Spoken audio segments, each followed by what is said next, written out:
man. And I knew it was going to happen. I knew it wasn't going to be like a 28-3 vibe. It wasn't going to be a blowout on either side. No, this was a classic Monday Night Football situation between those Bengals and the Jaguars. There were season high 5 ties in this one. This was insane. I went on Manningcast. I knew it was going to happen. I was like, oh, I just want to do like little bits. I want to do the little fun things. And then it was, nope. This game's 14-14. There's tomfoolery. There's hijinks. There's anything you could want here. But Cincy, they were able to pull it out in overtime. They stay alive in the AFC playoff race. The big story out of this one, of course, it's like I want to celebrate as a Bengals fan. And T. Higgins, they were wilding. They were going crazy. Orlando Brown Jr. in that locker room after this win. And they deserve to. They're still alive. If they lost this game, I would say they'd be done for the season. But now they're sort of riding that underdog wave and why not us with Browning, a confident Browning down the stretch, which is fun. But it's hard to celebrate when you see what happened to Trevor Lawrence, and an ankle injury just knocks him right out of the game. But let's take a look at the AFC playoff standings first, because I think this is what people want to see. You're watching us on YouTube, you're checking us out on FanDuel TV, HBO, whatever it is, and you want to know where we stand. Well, the Jags, they could have taken the 1 seed in the AFC if they won. They fall to the 4th with the loss. Miami hangs on to the 1 seed. Mostert on the way on the show today. And the Bengals now just a game back of a playoff spot. A game back! And they can potentially take the spot away from the Colts, those feisty Minshew Colts, if they can beat them on Sunday. This is exciting. This is the stuff NFL dreams are made of. And there's life in Cincinnati. Jake Browning, I know I'm joking about the most improved quarterback ever through a 7-day stretch. He looked so unconfident against the Steelers. He was honest about it. He said, I even just 7 days later, I feel better in practice by like 1,000,000%. He didn't really say that. I'm putting quotes into his mouth, but you know what I'm saying. And he looked the part last night because they committed to the run and did a bunch of ththings that Zac Taylor deserves some credit for this morning, as does Jake Browning. 32 of 37, 354 yards, a rushing touchdown.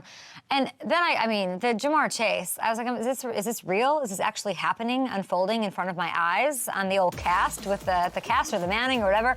The dad jokes were a fly-in, and so was Jamar Chase. He was so sharp.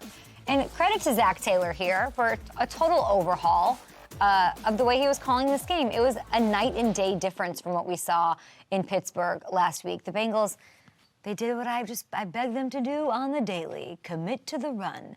Establish the run. Let Orlando Brown talked about it this week. I need to approach making these holes with some tenacity for Joe Mixon. They had this switch up Illinois back who, they want to see what they got in this Chase Brown kid. They want to see, can he be this change of pace? Do we want him next year? Is he going to be in this? Get him involved. And he did. It was amazing. And then they built the passing game off of that. Beautiful. The trick plays. I'd be happy if we never saw those again. Outside of those 2 calls, Zac rose to the occasion, and so did Bengals stars. Chase, like I said, Mixon 2 touchdowns. Let Mixon. It was great. T. Higgins was back in the mix. I think that helped open things up. He had some big catches to extend drives. So if this offense and with the Bengals can keep playing like this, we talked to Lou Anarumo on our show, the defensive coordinator. Not the best game by the defense last night by any stretch of the imagination, especially in the beginning. But if they can sort of keep things going, Cam Taylor-Britt not being out there is a bit of a problem. Offense needs to perform like this for the playoffs to be a possibility, and game back, they are. Where'd my helmet go? Where's my Bengals helmet? Oh, that's a good question. Where's my striped Bengals helmet? Legit. Someone. Kat? I'm going to go source it. Do we have a thief? Eric, Eric's on, they're saying it's on the floor, which is just not okay. By the way, shout out to Ted Karras being announced as a Walter Payton Man of the Year nominee, and to all of the Walter Payton Man of the Year nominees. I don't know where we have a Saints one, we got a Chargers one. Want me to check? I don't know where it went. I don't know who hit it. I don't know. Maybe that sneaky Jags fan, Matthew Hamilton, had it removed overnight. Okay, on the Jags side of things, and let's get to it. It was a nightmare. Trevor Lawrence exited the game after suffering this injury. We don't, want to show it. I don't know the cart gate of this. Why not the cart? We don't know. But as of this morning, we still don't know quite the extent of things. We hope, and there is some hope, that the Jags avoided sort of a worst-case scenario. Reports right now are that it's a sprain. They're going to undergo some further testing to determine what's going on. He was seen on crutches, I think, in a walking boot after the game, so there's that. But Jacksonville, they can handle losing this game and bounce back. I do want to say that to Jags fans.